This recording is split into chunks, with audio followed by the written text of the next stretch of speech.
Oh my gosh, it's Monday, it's sine die. We can do way better than that. Good morning. That's what I'm talking about. At this time, the hour of convening has arrived and the Senate will come to order. This time I would ask that all unauthorized persons exit our beautiful chamber. And it is with great respect I get to honor one last time and recognize the distinguished senator from Chickamauga who hopefully tells us all about those beautiful cattle in your front pasture. Thank you, Mr. President. It is an honor to be here one last time. It is bittersweet, and I look forward to this day and regret the ending, but be okay with it. And you're right, leaving Northwest Georgia today, had a mist along the meadow, cattle in there. We have a new calf, too, so we have it. His new name is Lee Anderson. And we have bear grousing around in the mountain that they were burned out recently. You've got bears. 8 bear. One they estimated 750 pounds. So we'll be cautious. Yeah, y'all come up and see me now, you hear? Anyway, a couple of things of history, Mr. President. My last day in 1841, U.S. President William Henry Harrison dies in office from pneumonia. He serves the shortest time of any president. Also, in 1984, United States President Ronald Reagan calls for an international ban on chemical weapons. And we see where we are today. And a senator from the 46 told me it's the World Rat Day. So we look forward to that. And Mr. President, with true regrets, been my last day, but with honor, the journal's been read and found to be correct. Thank you. Thank you.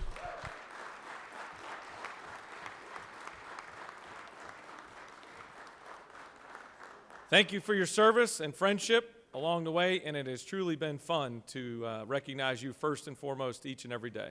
Thank you. Is there objection to dispensing with the reading of the journal? The chair hears none, and the reading of the journal is dispensed with. Is there objection to the confirmation of the journal? The chair hears none, and the journal is confirmed.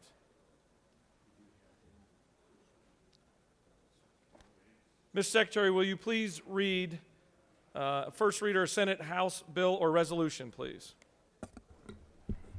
Senate Resolution 851 by Senators Jones of the 10th and others, a resolution recognizing April 4, 2022 as celebration of organized labor in Georgia Day and for other purposes. Rules. That completes the order, Mr. President.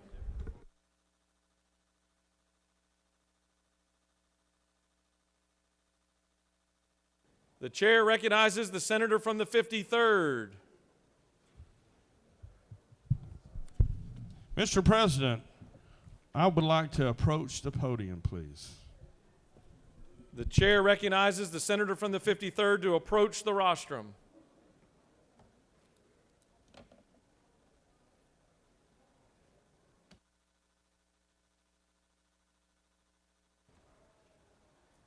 Thank you, Mr. President. You know, this beautiful chamber is full of tradition. And one that we started with you is throwing the first pitch of the last day. So with no more to say, please welcome the pitcher/catcher from Georgia Tech, Ben King, and the Lieutenant Governor.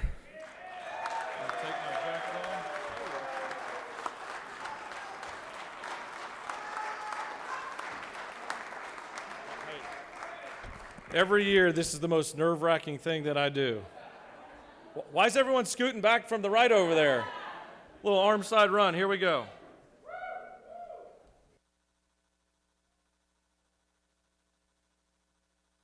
Give me that ball. Give me that ball. There we go.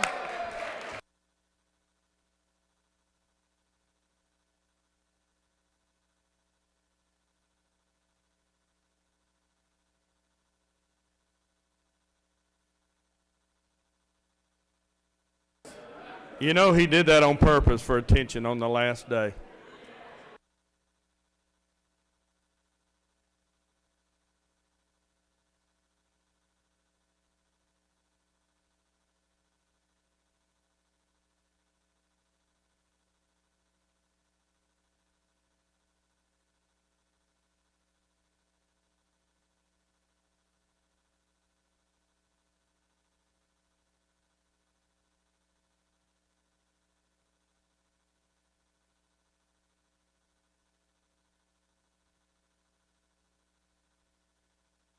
Well, that didn't go according to plan.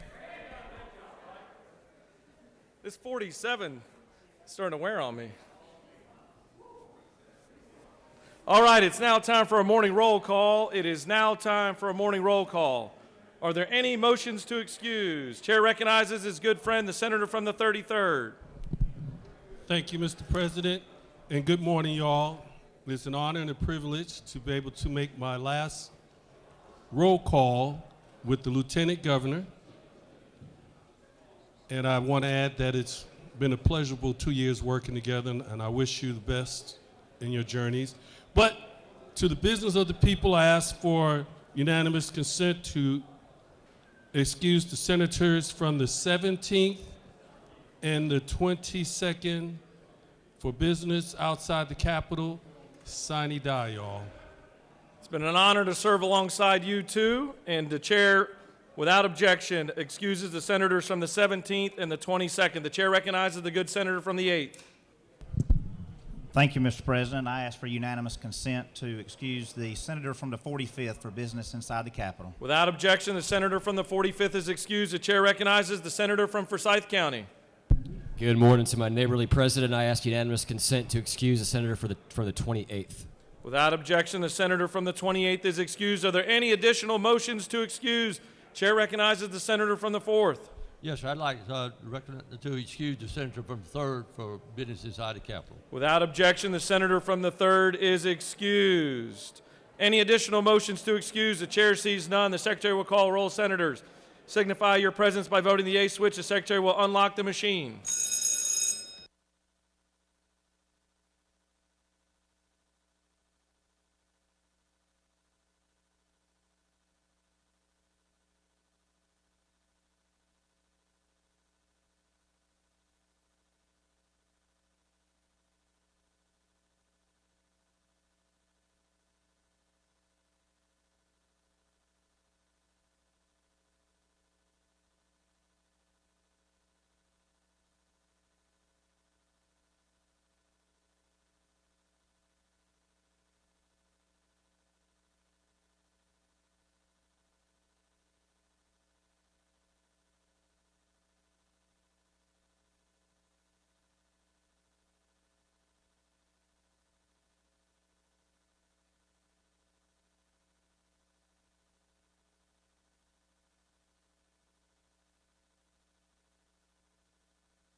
All right, it's now time for a morning devotional, and this one's extremely special to me. It's now time for a morning devotional. I'd ask that all senators take your seats, cease all audible conversations, and doorkeepers deadbolt the doors.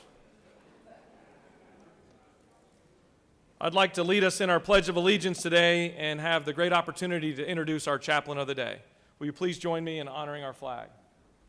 I pledge allegiance to the flag of the United States of America and to the republic for which it stands, one nation, under God, indivisible, with liberty and justice for all. Now the Georgia flag. I pledge allegiance to the Georgia flag and to the principles for which it stands, wisdom, justice, moderation.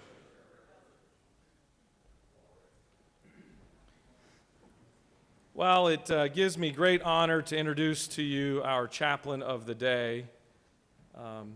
Andy Stanley is with us here, and many of you have either been in a part of one of his services, online, podcasts, books.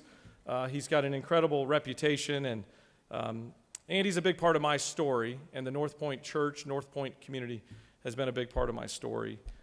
It goes back 10 years, 10 plus years. I've actually wanted to bring Andy Stanley in as the chaplain of the day as a House rep, but, you know, he's a busy guy. I didn't necessarily want to bother him and get on his schedule.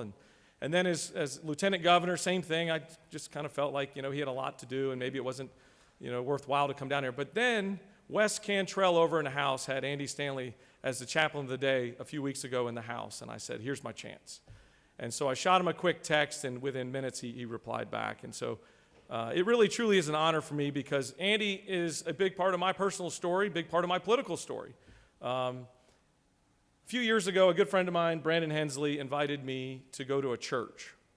Brandon and I played baseball together at Georgia Tech, And we were great friends playing. He's a few years older than me. And so a long time goes past, and we don't really see each other, but we both showed up in the same coaches meeting to coach our kids. And out of nowhere, after a few days, a few dinners and whatnot, he invited my wife and I to go to church with him and his wife. And we went to this church where they proclaimed to be the church of the unchurched, right? And on the surface, that doesn't really sound very holy or very spiritual. But there was something about that church of the unchurched that just struck a chord with me and my wife. It just was the right spot at the right time for us. Now, we were one of those very blessed Christians, right? We weren't showing back up in church because of some major drama or trauma, right? There wasn't a pending divorce or bankruptcy. We were just there because a good friend invited us to walk into a church. And it was the right time and the right moment for the Duncans. And as we started to unpack what this church for the unchurched was, it was just this simple, crisp, clean delivery of what the gospel really was. And it comes down to one word, it's love. Not love the person that looks like you or acts like you or votes like you or talks like you or works like you, but just love. And how you can get better at that. And none of us are perfect at love, certainly me included. But then there was a lot more about the church of the unchurched. There was this thing called small groups, right? Church is better done in circles than rows, and that sounds like a good marketing message. But if you actually take the time to go with your spouse, make time on your calendar on a Wednesday or Thursday night, you take 2 hours and you unpack whether a book of the Bible or a marital devotional or just spend time as a small group. It just means so much more. And then our kids got to experience what small groups meant. Somebody taking the time out of their life on Sundays to be able to sit there and pour into your kids, and then on Wednesdays maybe take them out for an early breakfast. Life is better in circles than rows. And then this big idea that I think has really changed my life, but also changed Georgia's direction, is this program that we have called Be Rich. Right? Once again, great marketing slogan. But if you dig into what Be Rich is, it's about this big idea about it's not how much you get, but it's how much you give. Right? Have you ever felt better than when you give somebody something? And so Be Rich is this program that's not about making the church make the headlines. It's about making the community stronger.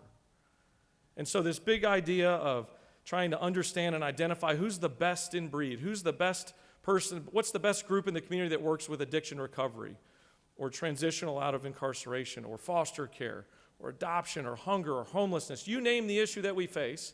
How do we gather the resources, the money, the time, the prayer, the community service around those individual groups to not get the credit for it, but to truly make them better? And it was one midweek where our small group signed up to serve food at a food pantry just a few miles from my house. Here I live in Forsyth County, maybe one of the more wealthy counties in all of the state. I had no idea there was a food pantry 5 miles from my house and just right down the road. I had no idea that when that door opened up at 5 o'clock to serve food, there would be hundreds of people wrapped around the building just trying to get dinner for their kids. And so it instilled in me this mindset when I was sitting in the house, God bless you, of how do we empower the community? And it really was the fundamental reasons around the rural hospital tax credit. It's really the fundamental reasons around the foster care tax credit and now the less crimes tax credit is how do we empower communities to make a difference? And to me, it has changed the direction of my life, and I think it's changed the direction of Georgia. So without any further ado, and I could have gone on for hours and hours and hours and talking about Andy's background and his success. He has got every accolade possible. He's countless numbers of books. He leads an entire organization called North Point Ministries that's all over the country, if not the world. But I walk into church every Sunday, and it's just such a powerful. My wife sometimes, I'll tell her that it's a 2 ice bag Sunday. One, the message is so deep and complex, I need an ice bag for my brain, but then I need an ice bag for my shin because he kicks me right square in the shin on Sunday mornings. But so we're going to break I say break the rules. We're going to break the tradition. Over in the house, when he came over there, they made this big to-do that you couldn't actually stand up and clap for him when you introduce the pastor. And I checked with the Secretary of the Senate, and it's actually not a rule. It's just a tradition. So I'm going to ask this body that when I introduce Andy Stanley that we all stand up and welcome him to our Senate chambers. With that, I'd like to present to you Andy Stanley.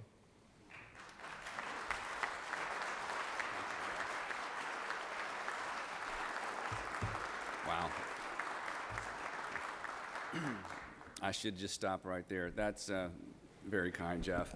So it is an honor to be here, and as I told the other side 3 weeks ago, I certainly have no business telling you how to do your jobs because I've never done your job and can't imagine. I can imagine it, but I certainly don't know the pressure you live with. And I'm certainly not a politician, and I know about as much about politics as the average American. But since Jeff invited me to speak and didn't tell me what to talk about, I just thought I would just make some stuff up. So this week I got a letter. It's kind of a letter in the mail. It's really a political flyer, and our mailboxes are about to be full of these things. So I just brought one with me and decided to read parts of it. I won't tell you who it's from. There were just two parts that I thought would kind of get us started. It says, this is the first line of this political kind of ad. Everybody knows. Well, you know you're in trouble already, right? What does everybody know? Everybody knows Democrats cheat, lie, and steal to win.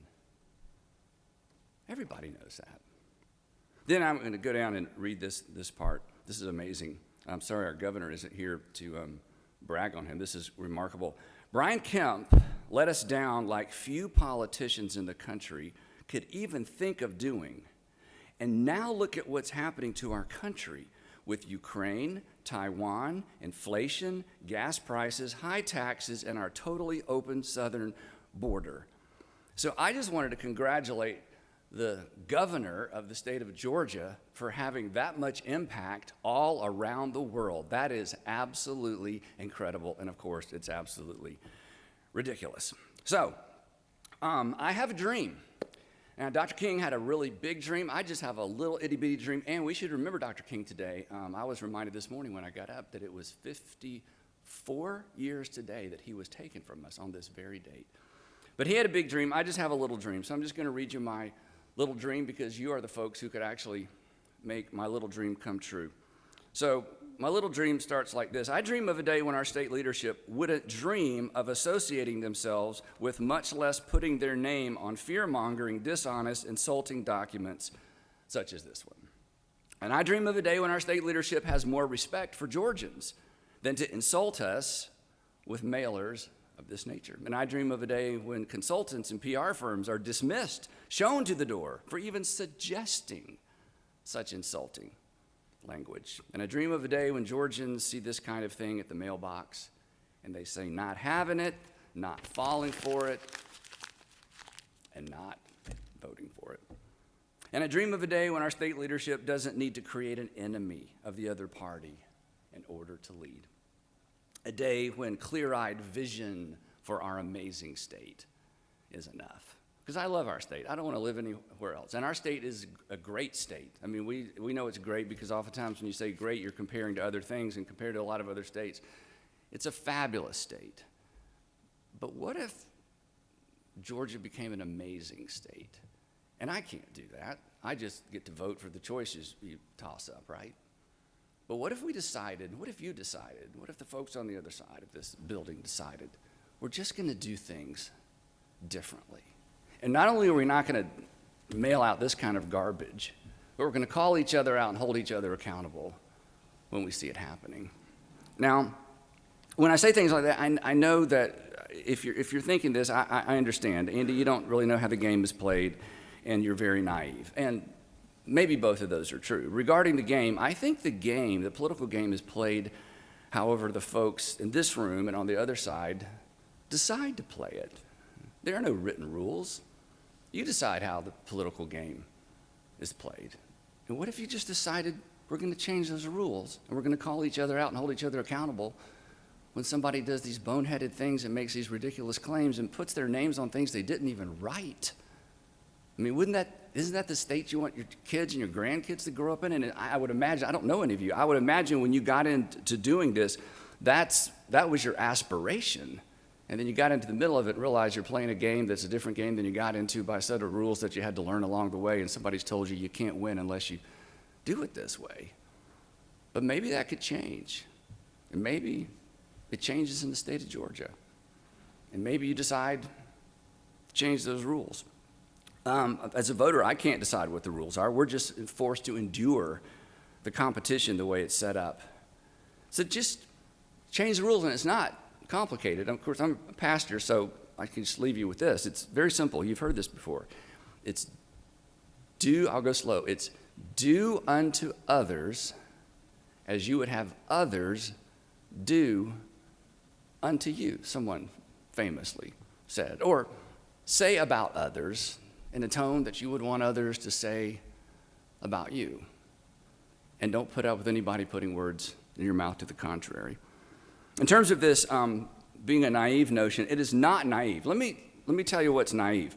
Naive is a young black man making a name for himself in the relative safety of Boston University and Harvard, thinking he could leave the Northeast to come to the South and make a difference, return to the South to do something about the racism that had plagued and defined the South for decades. Now that was naive. But Dr. King did, and he made a difference. And he has a statue on the mall. And he did it with vision, not simply demonizing everybody who stood against him, even though I don't think any of us would argue with the fact that some of those folks had to be demons or were certainly demon-possessed. But he just took the high road. And that's why he made a difference. And in some ways, he's not just a model for people on both sides of the political aisle. He's a model for every American. I was so moved when the first time I read Letter from a Birmingham Jail, when he talked about standing in the middle. And in his case, that he stood in the middle of three parties. There's a group that wanted him to be more violent and protest at night. You know far more about this than I do. There was a group that said, just go back to Boston, get your education. This is not your fight. And then there was a third group that had a completely different agenda. And he talked about when you stand in the middle, you get shot at it from all directions. But the moment you leave the middle, you leave the arena where changes are made, where the mess can be addressed, where progress is made. And you know that because you're not extremist, and you know what it means to move toward the middle, but not simply to reach across the aisle, but to get in the middle. That's where the problems are solved. And that's why you got into this. I know it is, even though I don't know you personally. So in so many ways, he's a model for all of us in that regard. I'll tell you what else is naive. This is my area. What's naive is a first century Galilean day laborer standing up basically in Syria, a gazillion miles away from Jerusalem, announcing to a bunch of 18-year-old and 20-year-olds that he was going to start a movement that was going to change the world, and neither their death nor his death would stop it. That was naive. But Jesus of Nazareth and the teaching of Jesus of Nazareth shaped Western civilization.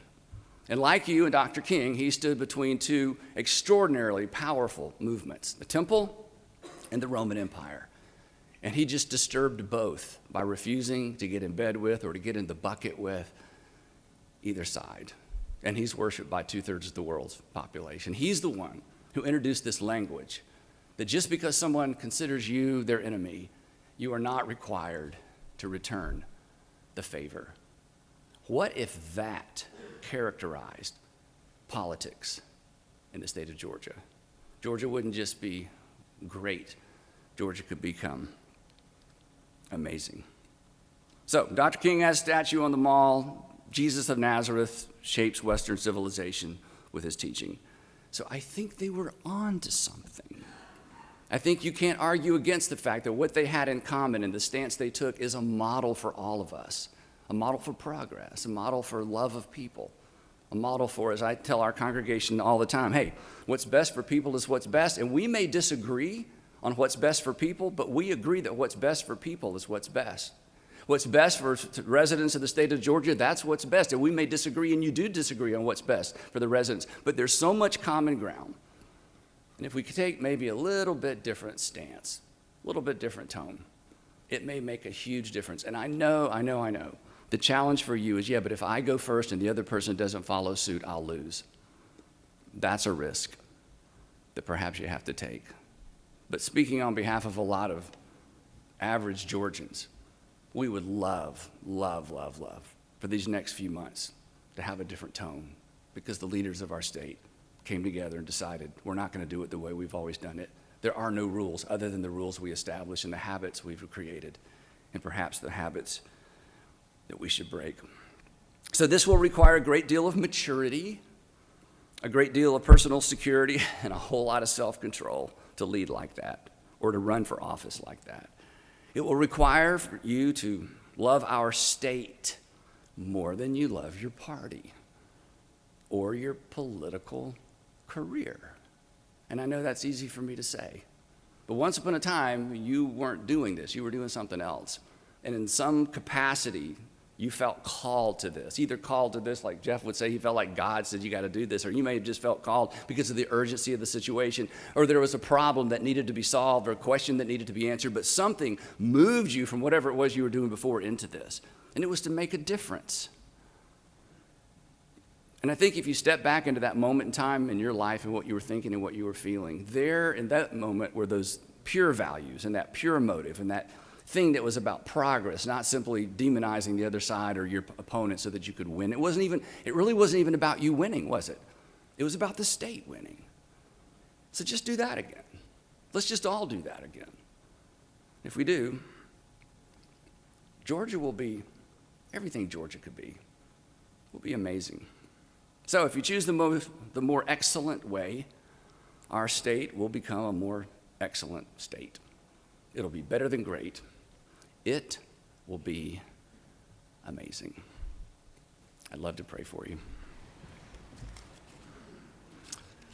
Heavenly Father, it's always easier to say things like this than to do it. It's always easier to commit to things like this than to figure out the way forward. But would you please give us eyes to see and ears to hear, and the courage to do that thing that once upon a time, it's what moved us to get into this realm to begin with. So do what perhaps we consider impossible. Give us the courage to believe in what at this point may seem naive. And give us the courage to leverage our influence, to change the game, to change the way it's done for the sake of this state, for the sake of the United States, and who knows, maybe for the sake of the world. In Jesus' name, amen. Thank you so much for allowing me to come today.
All right, the Senate will come back to order.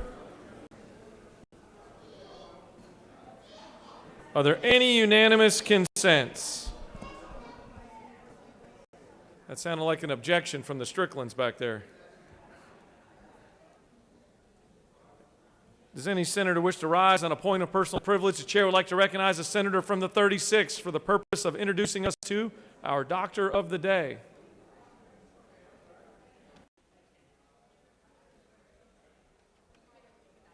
Thank you, Mr. President. A pastor and a doctor who are both blessing us with their gifts today. I'm so happy to introduce Dr. Florence LaCroix. Dr. LaCroix is our doctor of the day. She served as an anesthesiologist for 33 years and continues a practice at Northside Riverdale Outpatient Imaging Center. Her residency at Vanderbilt Medical Center was completed where she was on faculty there and at the University of Connecticut Health Center and Emory University Hospital. And her research focus was on acute lung injury and asthma. Then she became a private practitioner for 23 years at Wellstar Kennestone, Atlanta Medical Center Northside, and several Atlanta outpatient surgery centers. Dr. LaCroix is back in the academic field now, in the field of health economics. She's an adjunct professor at the Andrew Young School of Policy Studies at Georgia State, and her research focus is medical liability, patient safety, and physician burnout. She's a member of the American Medical Association, the Medical Association of Georgia, and the Medical Association of Atlanta, and she's on the board of directors. She's tireless and ceaseless in advocacy for good health policy. And Dr. LaCroix, we appreciate the time you give us here at the legislature to serve as Doctor of the Day, but we also want to note for all of those listening that if you or a loved one is facing a surgery, she's happy to speak with you today at the First Aid Center about ways that you can prepare for a surgical procedure that will put you on a pathway to a better outcome for your surgery and healing and health and wellness. So please join me. Dr. LaCroix is here at the back of the chamber. Join me, please, in thanking her for her service.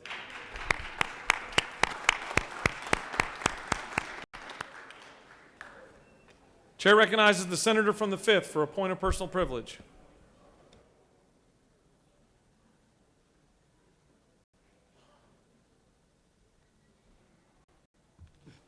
Good morning, Mr. President.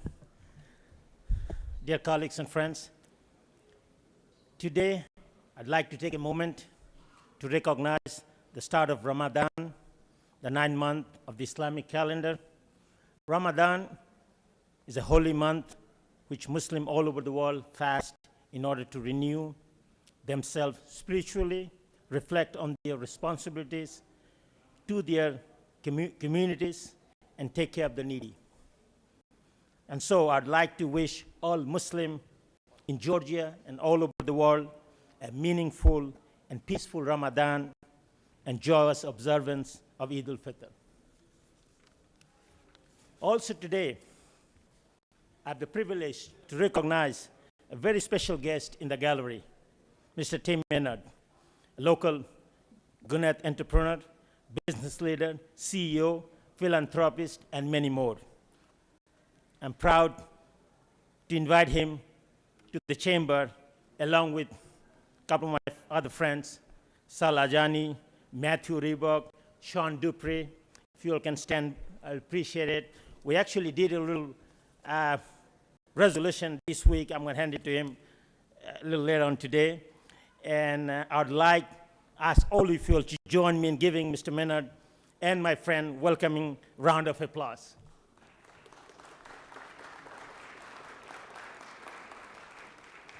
Thank you, appreciate it. I'll do well. Chair recognizes the senator from the 9th for a point of personal privilege.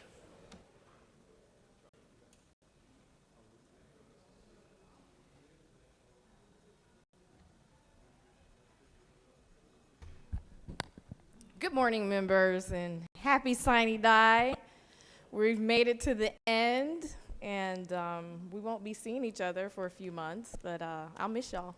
But anyway, I rise today to just point out to some troubling news that has been in our news cycle, and I saw it again this weekend, but it is concerning the scandal that Justice Thomas and his wife find themselves in over Mrs. Thomas's repeated text to Mark Meadows to take steps to overturn our 2020 presidential election.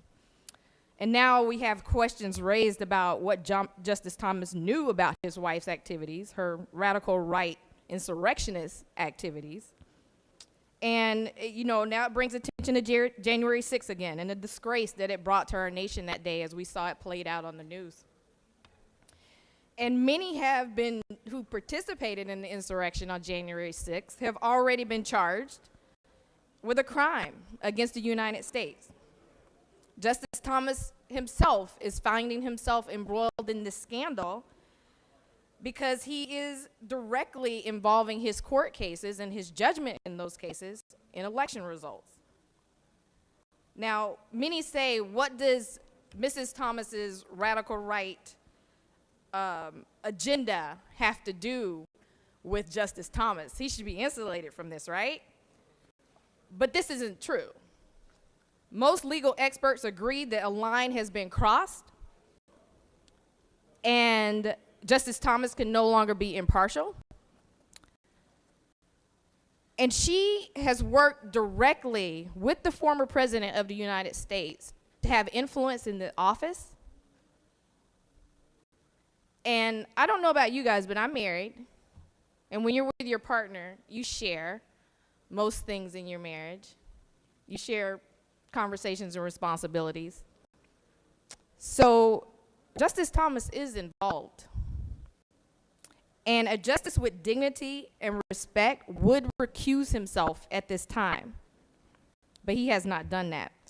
Now, a few in this chamber, as we passed a bill to honor him in a monument, felt that my view was too strident, even though I spoke truths and facts from this podium.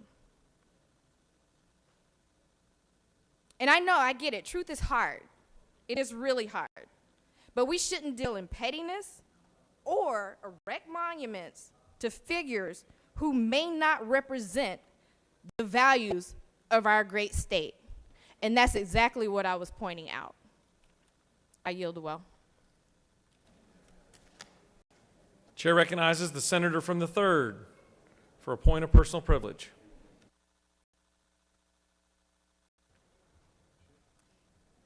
H.R. 158 is a resolution recognizing the Okefenokee Swamp and its importance to Georgia. I want to give you a few points about that. The Okefenokee Swamp is the largest blackwater wetland in North America and one of Georgia's 7 natural wonders. The swamp spans 438,000 acres with 93% protected as the Okefenokee National Wildlife Reserve. The Okefenokee is visited by 650,000 tourists annually, generating $64.7 million annually for the economics of Ware, Clinch, and Charlton counties. It also generates about 750 swamp tourist-related jobs. As members of this body, we should recognize the importance of the Okefenokee Swamp in Georgia and encourage efforts to protect the Okefenokee Swamp and promote it as a national tourism destination. Thank you. Thank you, Senator. Chair recognizes the senator from the 44th for a point of personal privilege.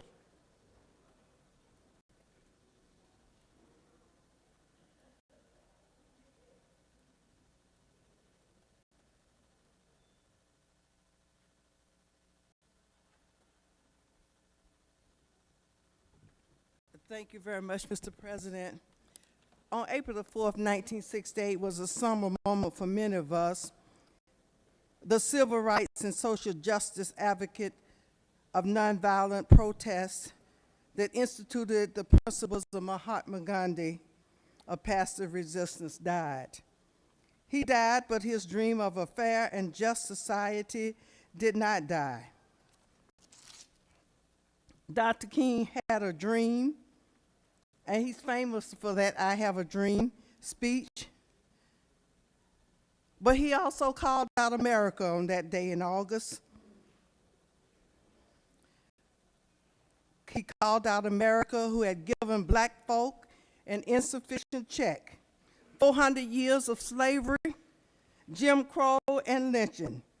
He sought to make this country better.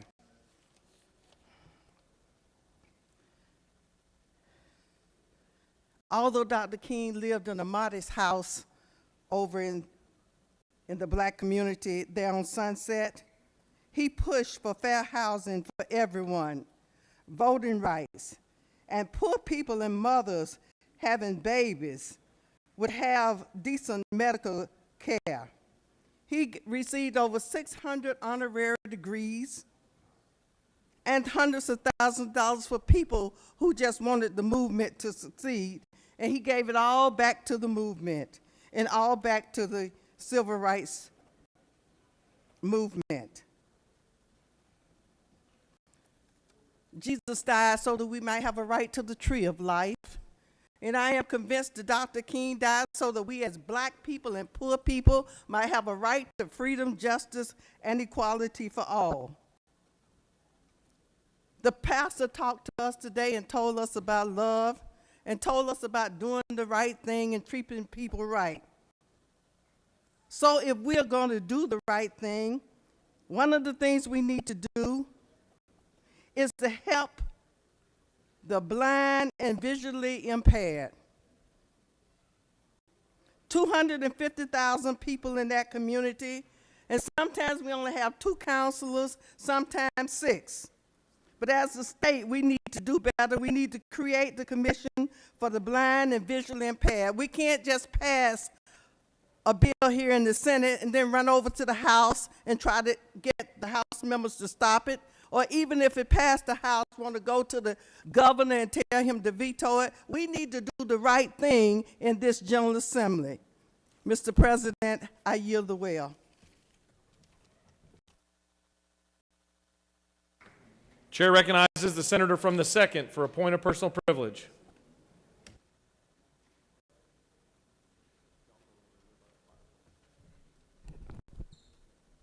Good morning, colleagues.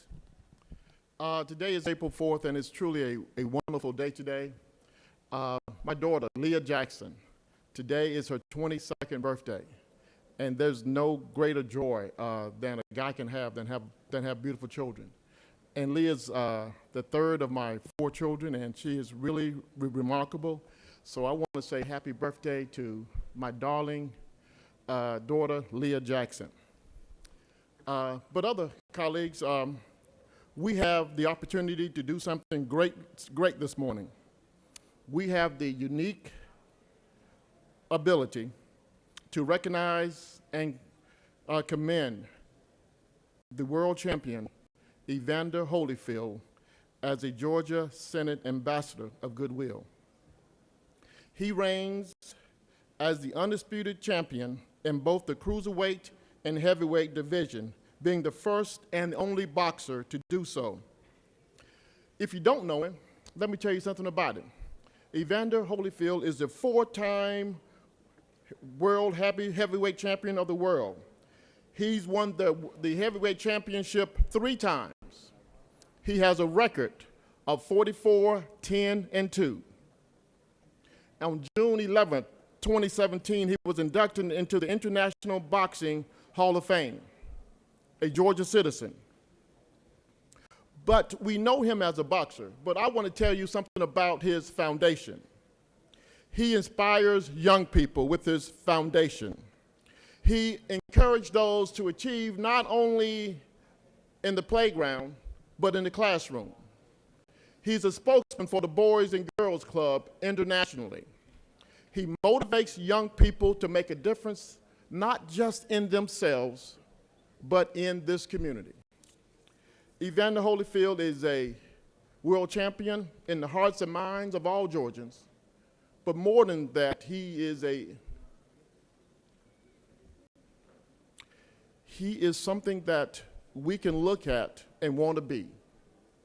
Evander Holyfield is just a champion in the hearts of Americans. He's accompanied today by his first boxing coach, Richard Halliburton, who trained him and motivated him early in his life. Just one of his coaches to change his life. But he went on not only to change Evander's life, but to change the lives of many, many boxers and citizens. Also with him is another outstanding Georgia citizen and another ambassador, Otis Nixon, who has a very similar foundation. You might not remember Otis Nixon, but if you know anything about the Braves, if you know anything about the world champion Braves, the true champion started it all. Is right over there, Otis Nixon. A Georgia Goodwill ambassador, these two men has changing the lives of Georgians every day. I would like to recognize the world champion Evander Holyfield and Atlanta Braves and Atlanta Braves legend Otis Nixon. Mr. President, I yield the well.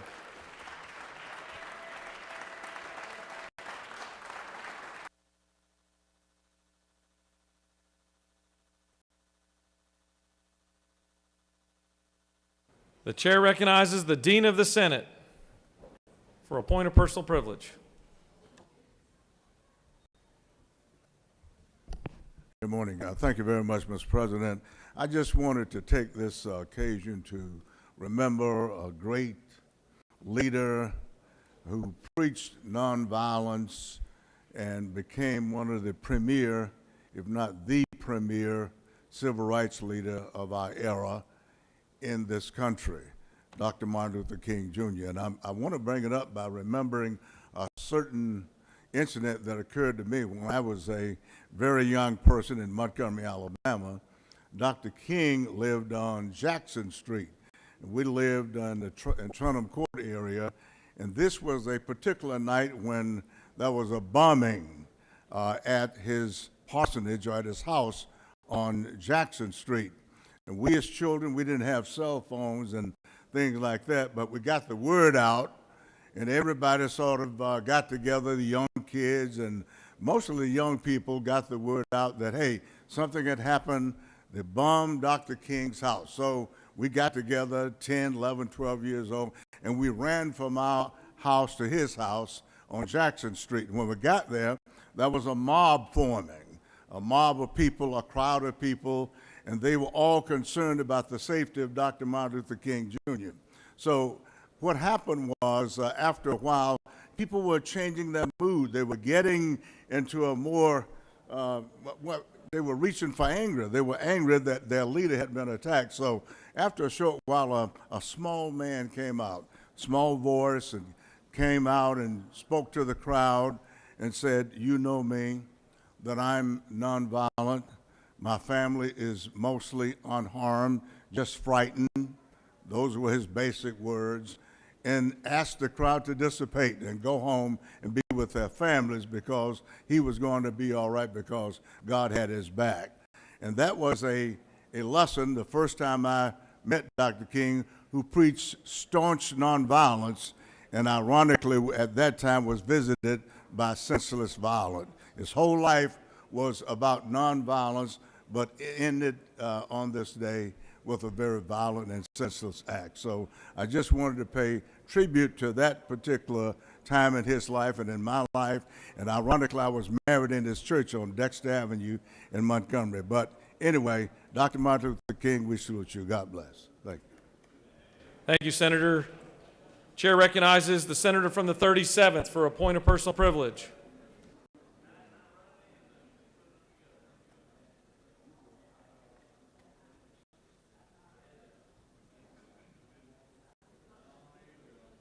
Are you ready next?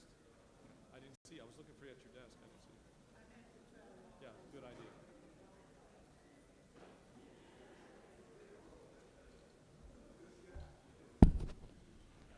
Thank you, Mr. President. I want to take this opportunity to thank my Senate colleagues, both present and past, for allowing me to serve with you for the last 12 years. It's been one of the most meaningful experiences of my life.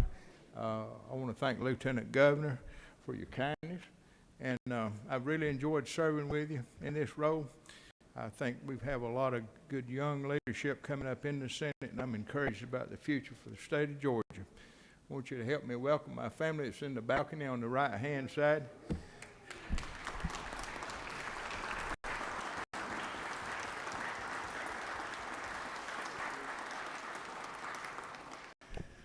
I look forward to spending time with them, and I think they look forward to spending time with me. With that, I'll yield the will. Thank y'all so much. Senator, you've done a great job and been a great friend to all of us in this chamber, and you work as hard and as diligently as every person in your district expects you to. Thank you for your service. Chair recognizes the senator from the 54th for a point of personal privilege.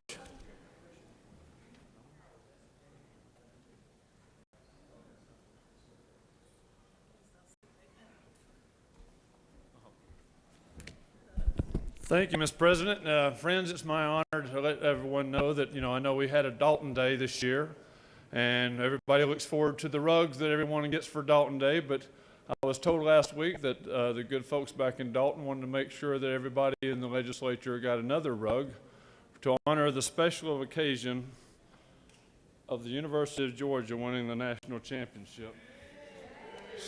So everyone will be getting a Georgia National Championship rug. And Lieutenant Governor, I'll make sure, even though you're Georgia Tech, I'll make sure you get the first one. And I also want to take the opportunity while I've got the well. We don't go into April very often, so I don't get these opportunities, but I want to take this opportunity because 32 years ago today, God gave my wife and I our own very own angel, and the birth of my baby girl, my daughter, Heather. And she's the one that just made a young 25-year-old young man realize the value of his own conscience, and realizing the value of a book and what it meant to the future. She gave me the sense of understanding of what the word posterity means. And if we would all commit ourselves to our actions and our efforts, not for ourselves, but solely for the sake of our posterity, for those generations that will come after us, we find that we have no reason to argue and fight anymore. Today is my daughter's birthday, and I just want to say, Heather, I love you. Happy birthday. And you'll always be Daddy's baby girl. On top of that, I want to add one more. Because 36 years ago, 1 week from today, I had been to Fort Irwin, California for 2 months in the Army, desert training. And this is back during the Cold War, so everything we're doing is in preparation for that. I came back, and a good friend of mine told me about this little town that he had discovered while I was gone called Benson, North Carolina. And Benson, North Carolina is just this little country town, but it was away from the GI town of Fayetteville. And so we started going to this little country town on Friday and Saturday nights because people would come from it was just farmland. And the people would come from all over just to cruise down the main street of this little town. And it was an opportunity for us to, on the weekends, to feel like we were getting to go home, even though we were still so far away from home. And so on 1 week from today, 36 years ago, on April 11th, is when I met my wife, Angie Payne. She's the love of my life. She's the conduit for every blessing I've known in my life. And I just want to say happy anniversary, baby. I will well. Thank you, Senator. Chair recognizes the senator from the 35th for a point of personal privilege.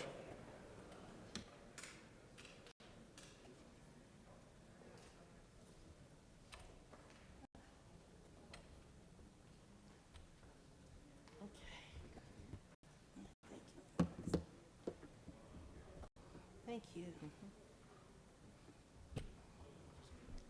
Thank you, Mr. President. 54 years ago was a great day in my family because my sister was born. It was on April 4th, and we were all excited about our little sister. But later that day, we were upset because we found out that my mother's friend who grew up with her on Auburn Avenue here in Atlanta, just about a mile away from where we are right now, a few miles, had been assassinated. And I remember his speech today because he was a great minister, a preacher, a teacher, a drum major for justice, the first Nobel Peace Prize winner that was African American from the state of Georgia. And he was my mother's friend, and I got to know him when I was a small child. So God bless you, Reverend Dr. Martin Luther King, who made a famous speech where he said 50 years ago, great Americans in whose symbolic shadow we stand today, signed the Emancipation Proclamation. He said this momentous decree came as a great beacon of light and hope to millions of Negro slaves who had been seared in the flames of withering injustice. It came as a joyous daybreak to end the long night of their captivity. But 100 years later, the Negro still is not free. 100 years later, the life of the Negro is still sadly crippled by the manacles of segregation and chains of discrimination. 100 years later, the Negro on a lonely island of poverty is in the midst of vast ocean of material prosperity. He went on with his famous speech, I Have a Dream. And I want to live my life trying to realize that dream and live that dream. And many of us stand on his shoulders, not just black people, but we all. In fact, the first time I got elected back in the 90s, and I was here for 8 years and left for another 8 years to come back, the young man who we just honored, Evander Holyfield, who is also my church member of World Changers, was living in my district. And I had the honor with all of the Senate of naming the street that he lived on, Evander Holyfield Highway. So I just congratulate him for all that he's done. And thank you very much, Reverend Dr. Martin Luther King. Your dream lives on. I'll yield the will. Thank you, Senator.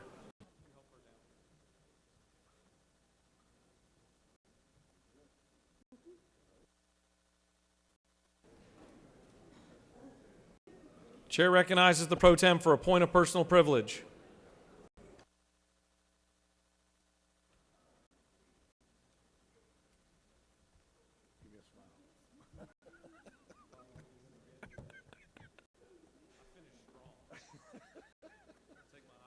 That's okay, that's all right.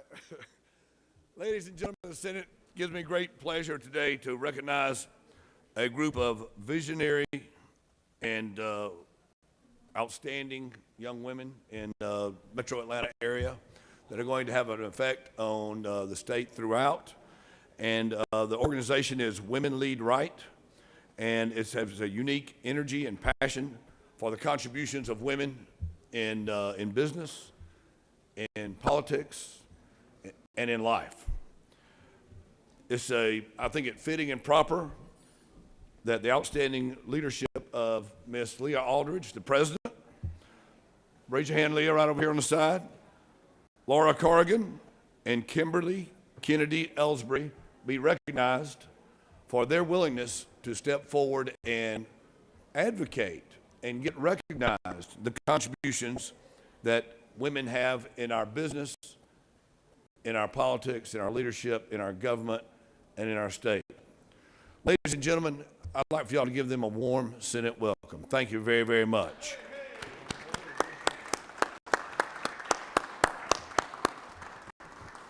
Thank you. Mr. President, I yield the will. Chair recognizes the senator from the 14th for a point of personal privilege.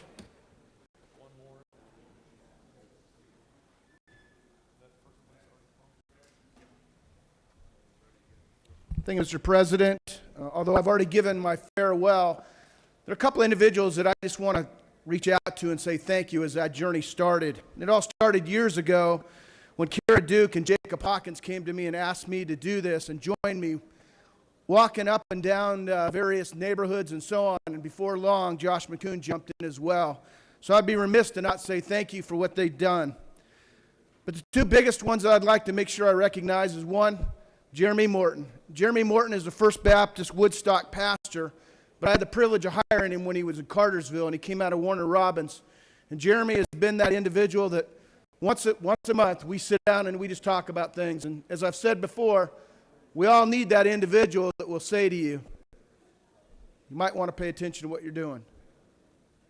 But lastly, and this is a big one, I think it's fitting having Otis Nixon here, was to my dear friend Bobby Cox.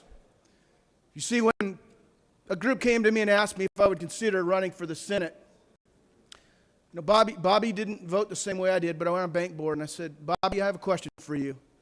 And he said, what is it? I said, the group is asking me to run for Senate.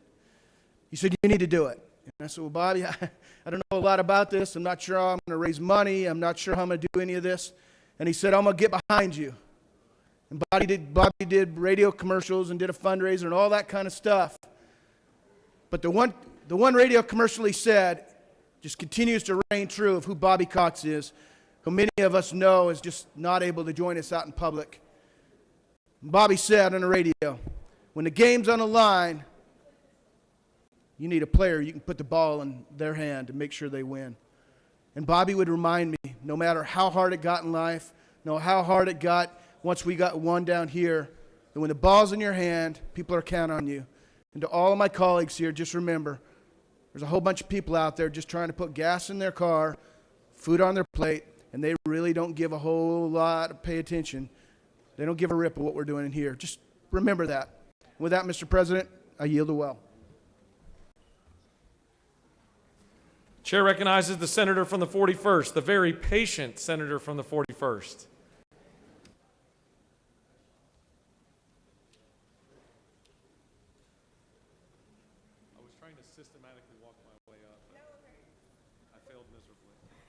Thank you, Mr. President.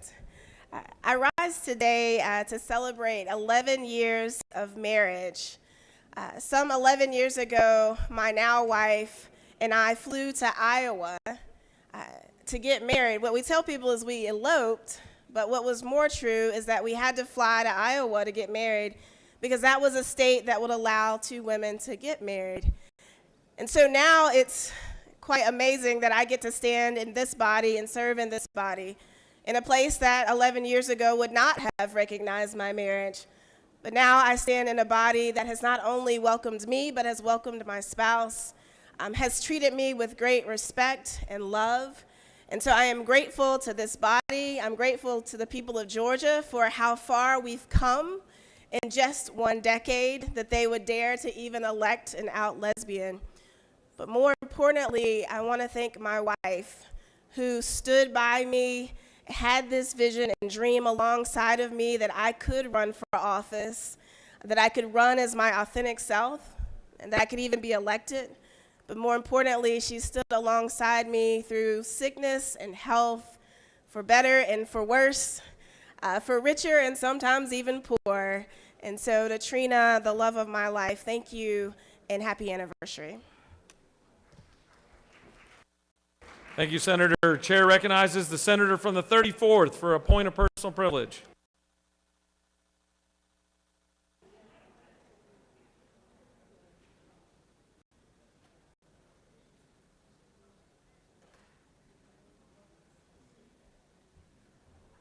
Thank you, Mr. President, members of the Senate. I rise to say thank you. Thank you for not only the recognition of 20 years of service in here, but also thank you for understanding that everybody doesn't have the same health that each of us wants and deserve. I know I've been one of those that has consistently tried to be masked, but I am honored and grateful that we as a body have been testing, and I've tested negative each and every time, trying to stay healthy while we're in this body. So I just want to say thank you for recognizing a colleague who happens to not be as strong as most of you all are, and helping me to stay safe. Thank you, Mr. President. I'll yield the will.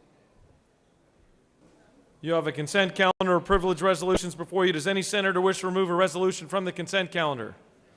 The chair sees none. Is there objection to adoption of the resolutions on the consent calendar? The chair hears none, and the resolutions on the consent calendar are adopted.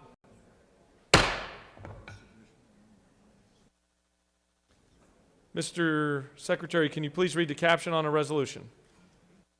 Senate Resolution 853, a resolution by Senator Mullis of the 53rd, a resolution requesting the City of Ringgold to establish a charter study committee and for other purposes. That completes the order, Mr. President. Chair recognizes the senator from the 53rd to speak to the measure.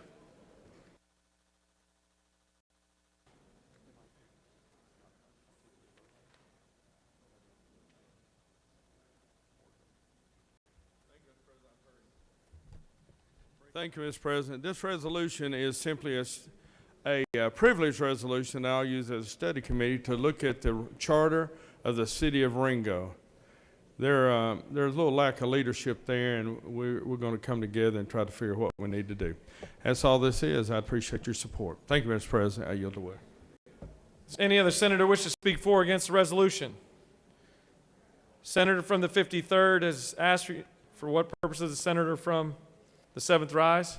Mr. President, the appropriate time, which I would think is now, I would like to ask unanimous consent to excuse the senator from the 2nd and from the 25th for business inside the Capitol. Without objection, the senators from the 2nd and the 25th are excused. The senator from the 53rd has asked for unanimous consent that the resolution be adopted. Is there objection? The chair hears none, and the resolution is adopted.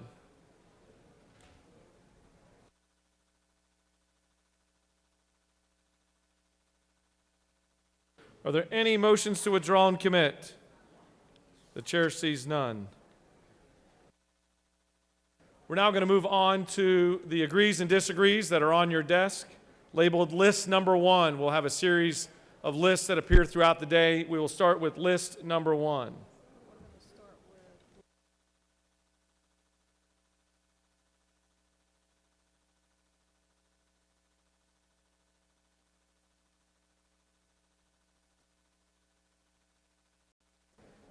Chair recognizes the senator from the 52nd.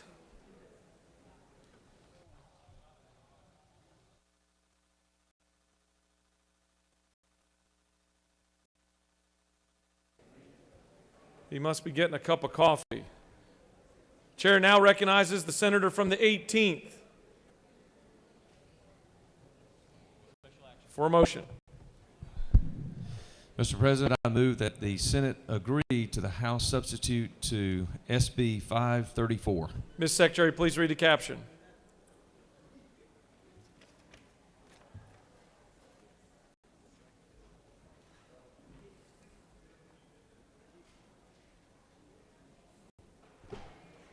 Senate Bill 534, a bill by Senators Kennedy of the 18th and others, a bill to be entitled Act to amend Title 50 of the OCGA relating to state government so as to provide certain procedural requirements and considerations for the adoption of rules by state agencies that are applicable to charitable organizations and for other purposes.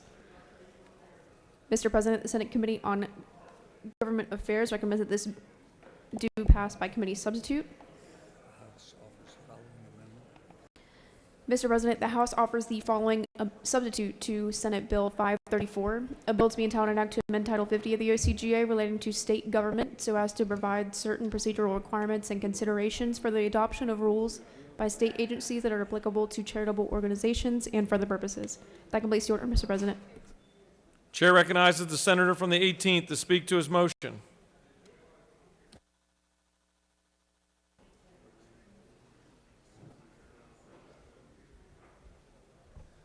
Thank you, Mr. President. Good morning, colleagues.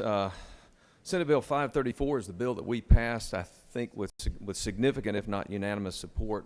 We might have had a few votes short of being unanimous. That helps strengthen the way that charities in Georgia operate. You'll remember it basically says that the regulatory burden on charities, especially coming out of COVID-19 for the past 2 years, where their resources are stretched, that the regulatory burden on those type entities should not be anything more than what we, the legislature, decide they are. The House substantially agreed with that, but you'll find basically in lines 50 through line 66, some basic changes that added some language regarding absent a showing of compelling state interest to not impose any annual filing, and also some notice provisions. Importantly, the Secretary of State's office showed up at the hearing with the House and was supportive of this, so that I think basically all the stakeholders, in fact, are supportive of the House version, and I would recommend it to you and ask for your favorable support. Mr. President, I'll be happy to answer any question, or I'll yield the well. You don't appear to have any questions. Thank you. Does any other senator wish to speak for or against the motion? The chair sees none. The senator from the 18th has moved that this Senate agree to the House substitute to Senate Bill 534. All those in favor vote yea. Opposed, nay. The Secretary will unlock the machine.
On the motion, the yeas are 51, the nays are 0, and the Senate has agreed to the House substitute to Senate Bill 534.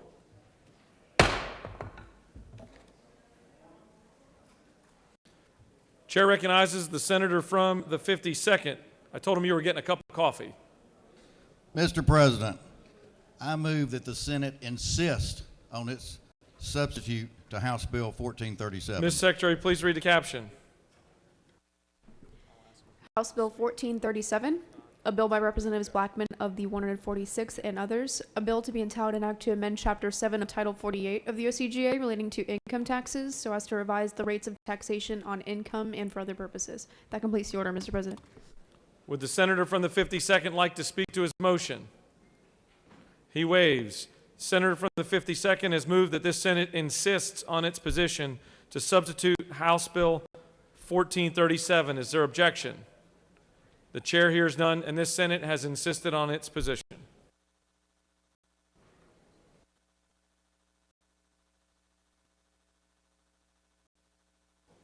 Chair recognizes the senator from the 29th.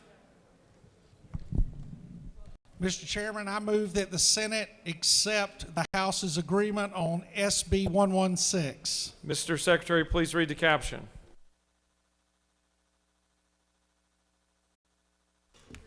Senate Bill 116, a bill by Senators Robertson of the 29th and others, a bill to be entitled an act to amend Article 1 of Chapter 5 of Title 49 of the OCGA relating to children and youth services so as to provide for registration of maternity supportive housing residences to provide housing for pregnant women and for other purposes.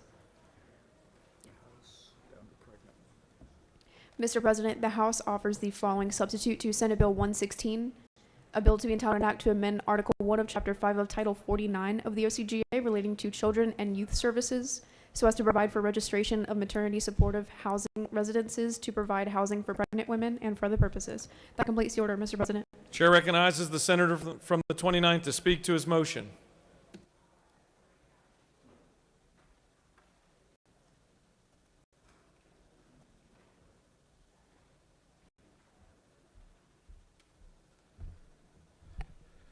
Colleagues, SB 116 is a piece of legislation that passed out of here. It gives pregnant females who have no place to live an opportunity to provide shelter for themselves and their children if they have any.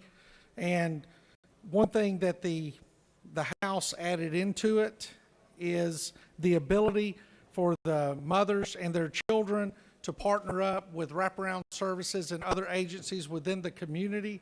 Even though the property that they're living in is operated by a nonprofit, they're still able to go out and take the opportunity to connect with those other services available within the community that are provided by the state. And if there are no questions, I'll yield the well. You don't appear to have any questions. Any other senator wish to speak for or against the motion?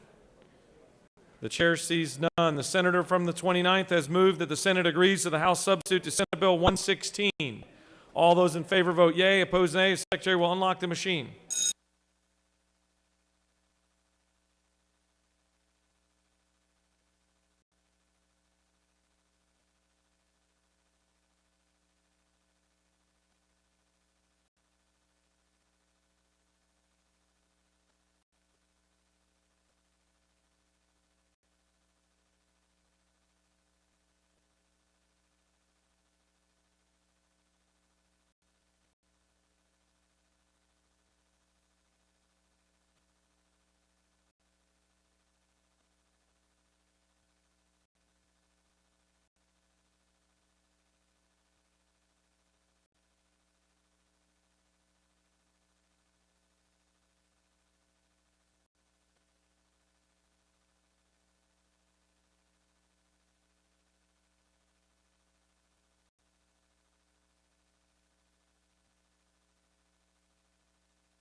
On the motion, the yeas are 32, the nays are 22, and the Senate has agreed to the House substitute to Senate Bill 116.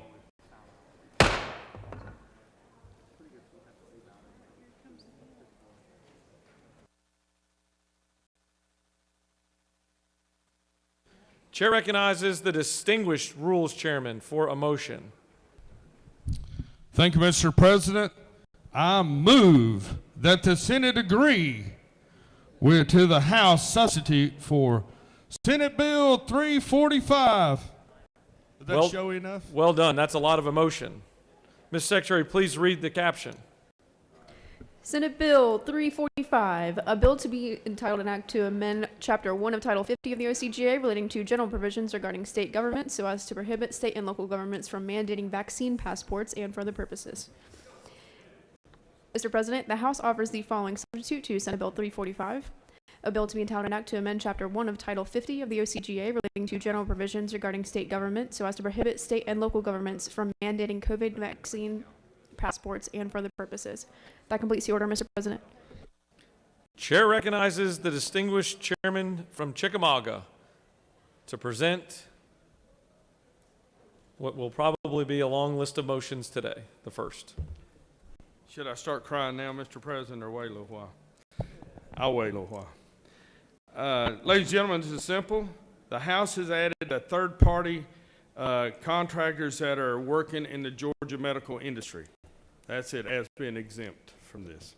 Other than that, we're still mandating that the government can't mandate a COVID vaccine unless you're in the medical field. And this adds to the medical field of third parties that are involved. That's all, Mr. President. I'll be glad to yield the well for questions or just get out of the well. Your peers have selected B. There are no questions. Does any other senator wish to speak for or against the motion? The chair sees none. The senator from the 53rd has moved that the Senate agrees to the House substitute to Senate Bill 345. All those in favor vote yea. Opposed, nay. The secretary will unlock the machine.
On the motion, the yeas are 34, the nays are 20, and the Senate has agreed to the House substitute to Senate Bill 345.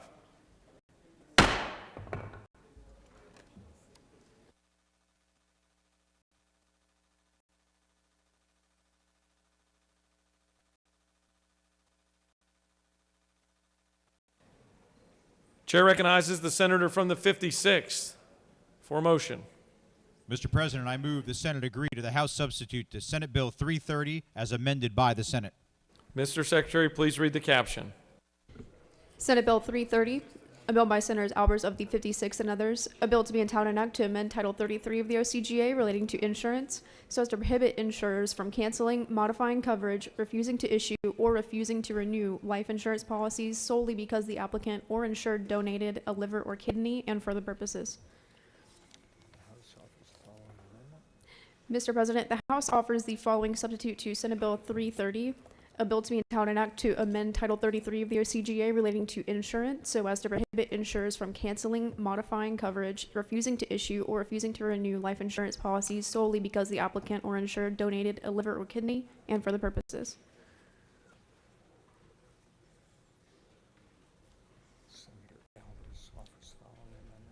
Mr. President, Senator Albers of the 56 offers the following amendment to amend Senate Bill 330 by replacing lines 1 through 20 with the following.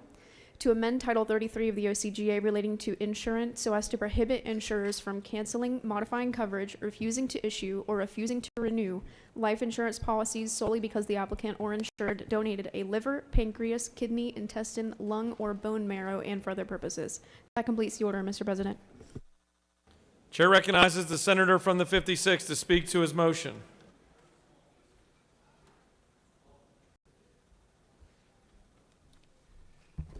Thank you, Mr. President. Senators, this is just restoring the giving the gift of life language back onto Senate Bill 330 that we've passed twice before. I'd ask your favorable consideration. I yield the will.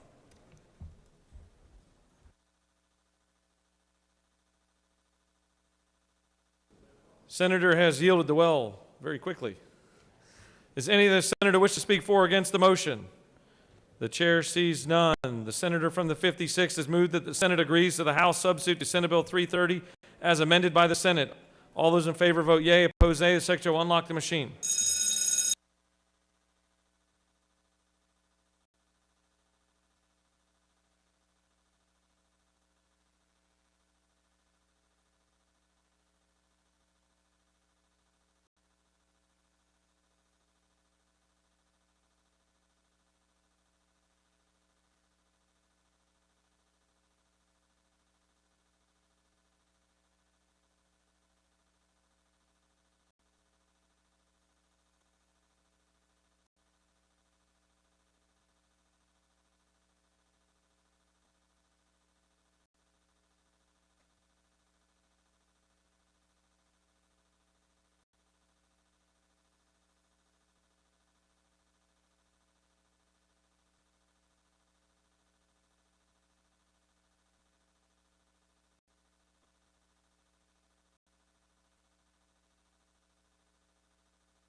On the motion, the yeas are 53, the nays are 0, and the Senate has agreed to the House substitute to Senate Bill 330 as amended by the Senate.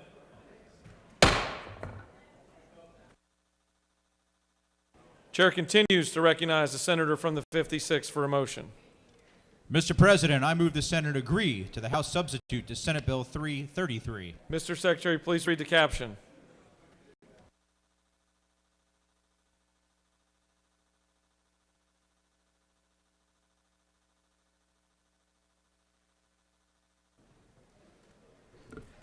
Senate Bill 333, a bill by Senator Albers of the 56 and others, a bill to be entitled an act to amend Part 1A of Article 7 of Chapter 3 of Title 20 of the OCGA relating to non-public post-secondary educational institutions, so as to remove provisions related to agents and agents' permits, to repeal definitions of such terms, and for other purposes.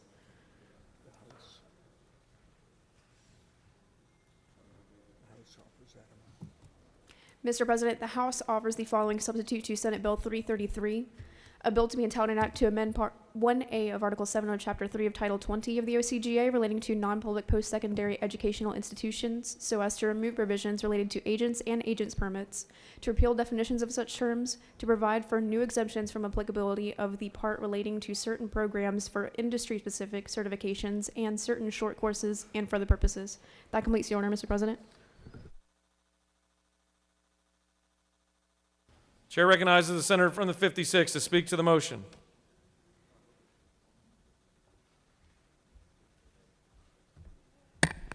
Thank you, Mr. President. We passed Senate Bill 333, which is the cleanup bill for the Georgia Non-Post-Secondary Education Commission. In haste, we forgot to update the caption, and it's simply the updating of the caption of the bill. No material changes. Great bill to provide transparency and support our students. If there are no questions, I would yield the will. You have no questions. Thank you. Any other senator wish to speak for or against the motion? The chair sees none. The senator from the 56 has moved that this Senate agree to the House substitute to Senate Bill 333. All those in favor vote yea. Opposed, nay. The secretary will unlock the machine.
On the motion, the yeas are 54, the nays are 0, and the Senate has agreed to the House substitute to Senate Bill 333.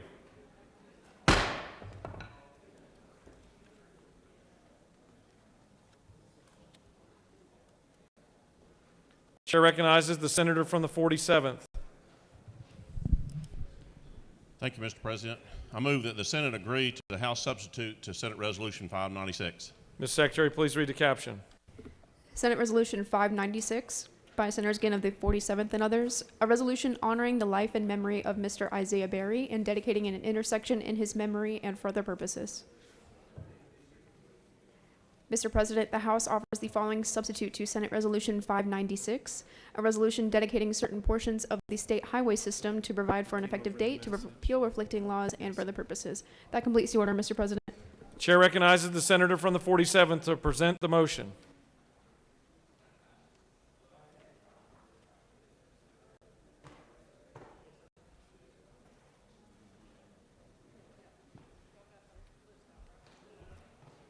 Morning, ladies and gentlemen. Said this is your annual road naming bill. Said we're naming intersections and honoring those great Georgian citizens. If there's no questions, I'll yield the will. You have no questions. Does any other senator wish to speak for or against the motion? The chair sees none. The senator from the 47th has moved that the Senate agrees to the House substitute to Senate Resolution 596. All those in favor vote yea. Opposed, nay. The secretary will unlock the machine.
On the motion, the yeas are 50, the nays are 0, and the Senate has agreed to the House substitute to Senate Resolution 596.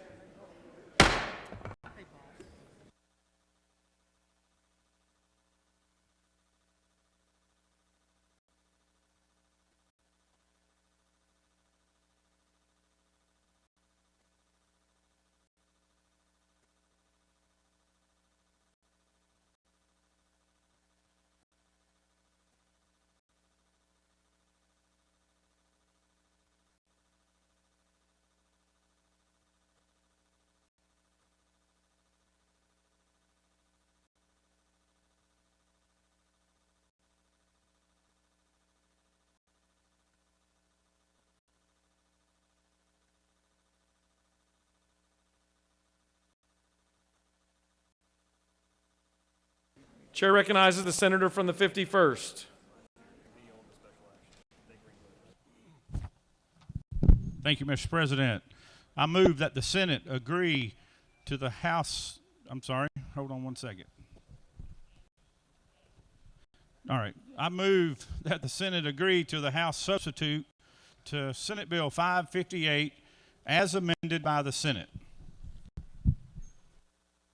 Mr. Secretary, can you please read the caption and the amendment?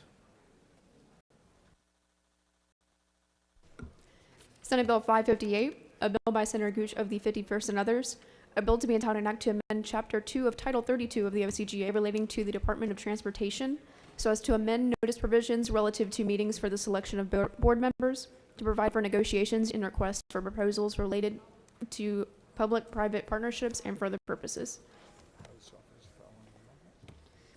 Mr. President, the House offers the following substitute to Senate Bill 558, a bill to be entitled an act to amend Title 32 of the OCGA relating to highways, bridges, and ferries so as to amend notice provisions relative to meetings for the election of board members, to provide for negotiations and requests for proposals relative to public-private partnerships and for other purposes. Mr. President, Senator Gooch of the 51st and others offer the following amendment to amend the House substitute to Senate Bill 558 by replacing lines 4 through 6 with the following: partnerships, to amend limitations relating to use of alternative contracting methods, to amend weight and dimension requirements for modular unit transporters and for other purposes. That completes the order, Mr. President. Chair recognizes the senator from the 51st to speak to the motion and to the amendment. Thank you, Mr. President. Senators, this is a housekeeping bill, GDOT language we do every year. The House has a version, the Senate has a version. The changes that we're making is we're adding two provisions. Section 3, you will see lines 10 through 20. It's just some cleanup language on the construction, design, build process, the procurement process. And then in Section 5, deals with the fact that coroners are sometimes delayed in responding to fatalities on the interstate highways. This allows the coroners to designate medical personnel to pronounce the person dead on the scene so they can move the body and move the vehicles off the interstates a little more expeditiously. Mr. President, I'm happy to take questions or yield for the vote. You don't appear to have any questions. Does any other senator wish to speak for or against the motion or the amendment? The chair hears none. First, we'll take up amendment number 1. Is there objection to?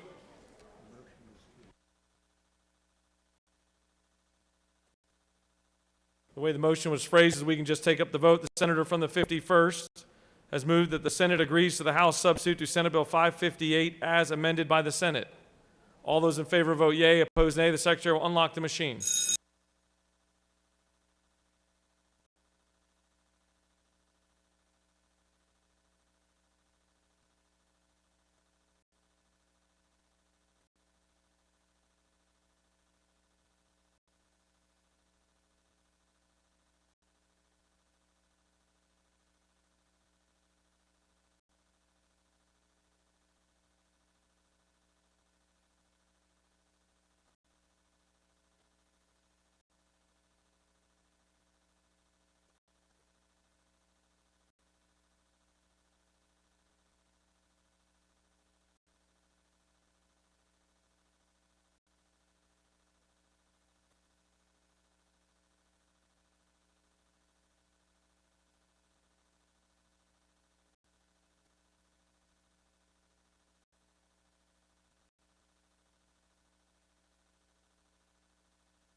On the motion, the yeas are 53, the nays are 0, and the Senate has agreed to the House substitute to Senate Bill 558 as amended by the Senate.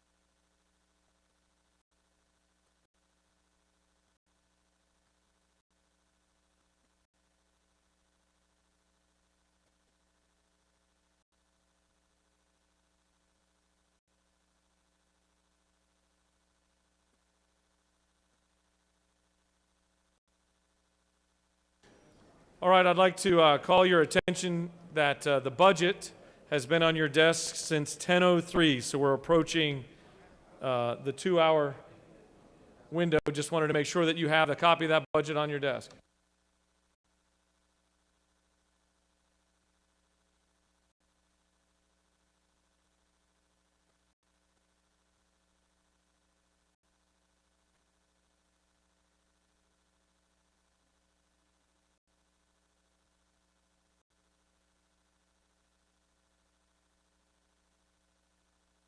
What purpose does the senator from the 41st rise? Thank you, Mr. President. I ask for unanimous consent to excuse the senator from the 35th. Without objection, the senator from the 35th is excused.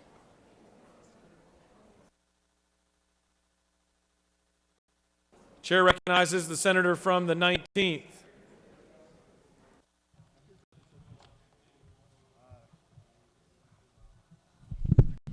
Mr. President, I ask that the Senate agree to the conference support to the House Bill 911, the FY23 budget. Ms. Secretary, can you please read that caption? Mr. President, the Committee of Conference on House Bill 911 recommends that both the House of Representatives and the Senate recede from their positions and that the attached Committee of Conference substitute to House Bill 911 be adopted. Respectfully submitted, Senator Tillery of the 19th District Chairman and others.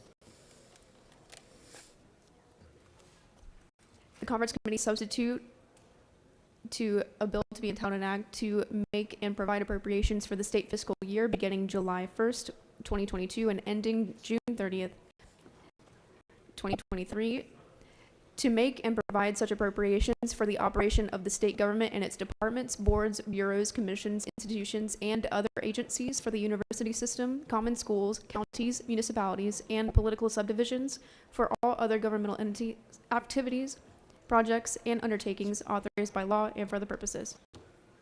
That completes the order, Mr. President. The chair recognizes the senator from the 19th, our distinguished appropriations chairman, to present this year's budget. Thank you, Mr. President. Members of the Senate, House Bill 911, the Conference Committee report on this year's FY23 budget. First of all, thank you so much for allowing me to operate and work on your behalf for all of your districts, and thank you to the conferees, the senator from the 49th and the senator from the 30th, for their help and input as well. Appreciate the work of the subcommittee chairs. We did everything we could in this Conference Committee report to hold the priorities of your subcommittees and also the priorities of your district. I want to hit a few of the highlights really quickly. Many of the major things, as I said before when I presented the Senate budget, stayed the same from the governor's original report. $5,000 raise for all state employees, pay raise for teachers, $2,000 to meet the governor's commitment to raise his teacher pay by $5,000 in his first term. Austerity restored in the QBE formula and student growth fully funded in the USG and the TCSG programs. The Senate had several priorities that you know. When I spoke to you early on, I told you 3 words summarize those priorities: quality, stewardship, and fidelity. You'll see that the Senate was able to hold on many of those priorities. On quality and CSB's, Community Service Boards for Mental Health, the Senate did alter slightly with the help of our friends across the hall in the House to a BHCC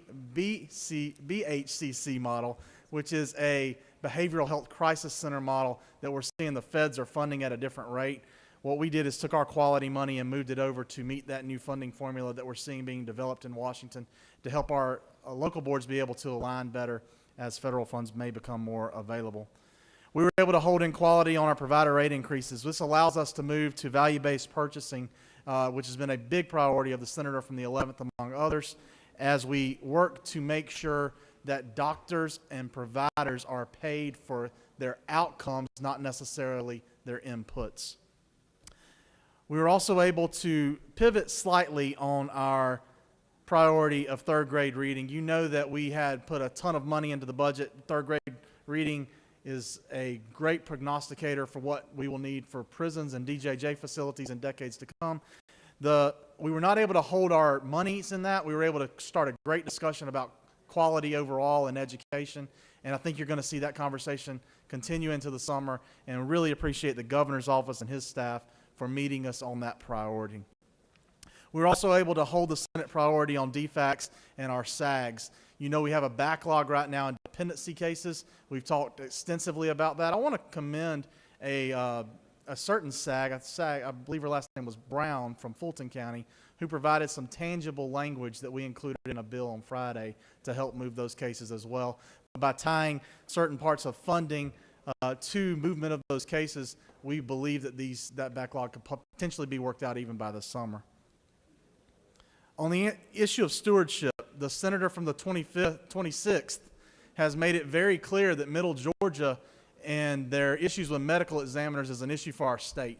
And the senator from the 26th insisted that we include funding in this budget to not only help alleviate the backlog we had seen in medical examiners' offices, but that backlog be alleviated particularly in Middle Georgia and Macon, and the Senate's special project at Macon held by funding staff and death investigators there.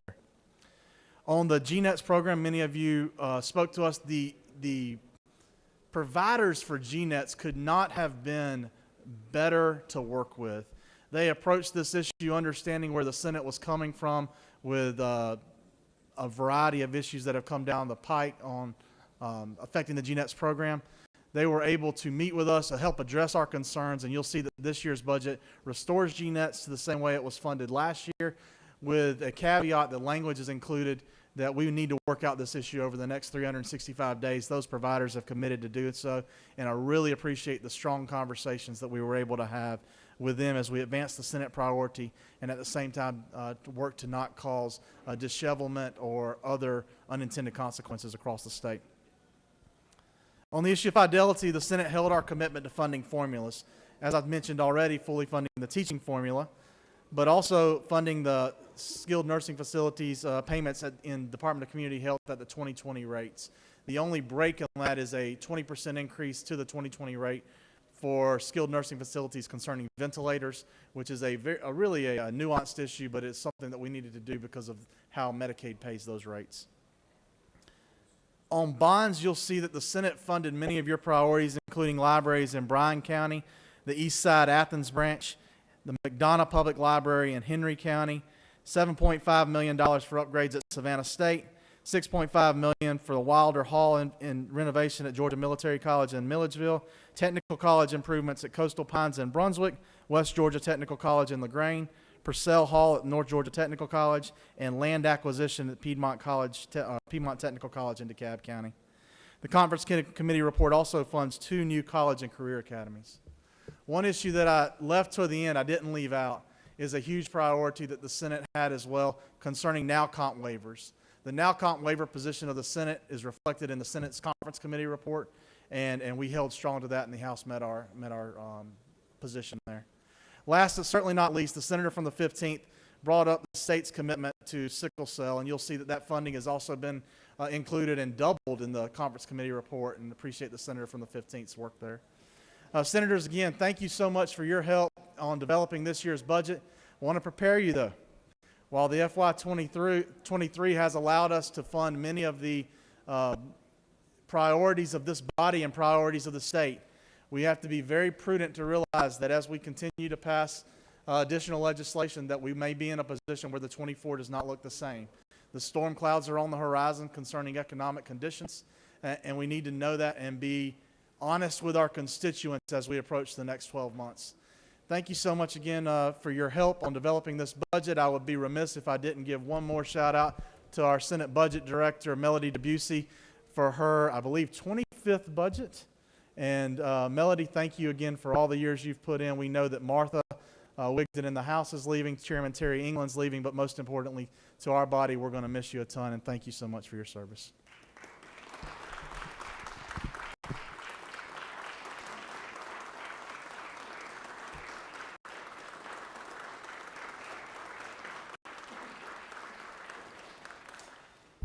Mr. President, if there are no questions, I'll yield the well and ask for favorable consideration to the Conference Committee report to House Bill 911.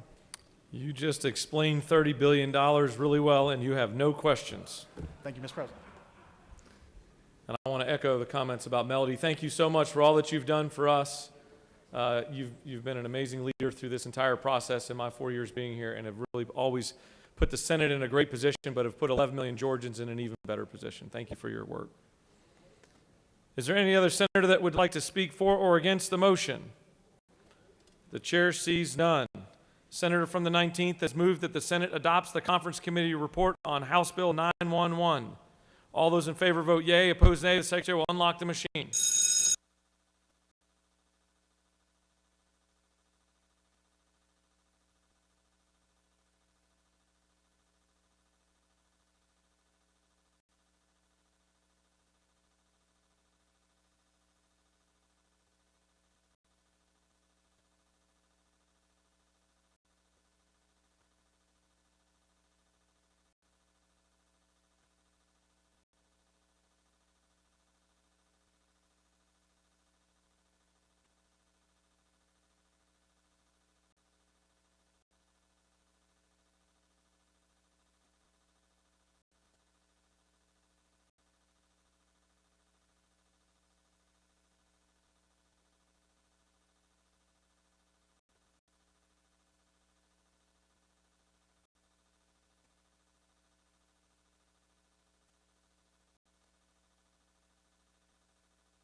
On the motion, the yeas are 53, the nays are 0, and the Senate has adopted the conference committee report on House Bill 911.